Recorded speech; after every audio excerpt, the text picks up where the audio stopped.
பாரிக்கு தனது தாயின் நினைவு வந்தது. மான் கன்றுகளை கண்டு மகிழ்ந்தவன் வலபுறத்தில் இருந்த சிறிய மேட்டில் ஏறி உணவு தயாரிக்கும் அடுப்பிற்காக 3 பெரிய கற்களை கீழே அமர்ந்து எடுத்தான். அப்போது மெல்லிய அசைவை உணர்ந்த பாரி வலப்புறம் திரும்ப இளவயது புலி ஒன்று மான்களை பார்த்தபடி நின்றது. மழையின் காரணமாக சரியான இரை கிடைக்காமல் சுற்றி அலைந்துவிட்டு வந்து சேர்ந்திருந்தது. மெதுவாக திரும்பி அருகில் இருந்த பாரியை பார்த்தது. மேட்டின் இடப்புறத்தில் இருந்த பள்ளத்தில் குதித்து தப்பினால் புலி மான் கன்றுகளை நோக்கி சென்றுவிடும் என்று பாரி எண்ணினான்.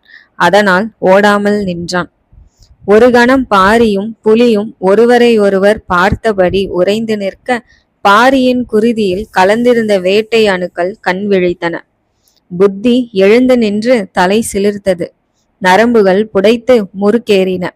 உடலில் குருதி காட்டாறு போல சீறிக்கொண்டு ஓட துவங்கியது.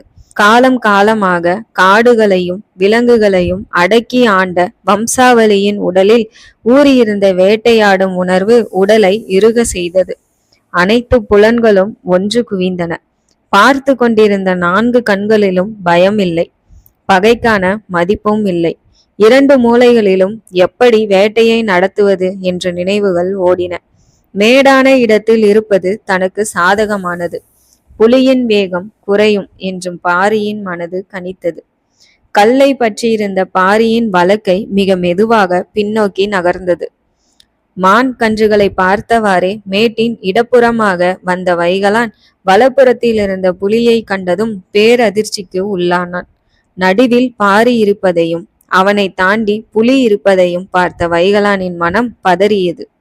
தனது இடுப்பில் சொருகியிருந்த கட்டாரியை இறுக பற்றினான்.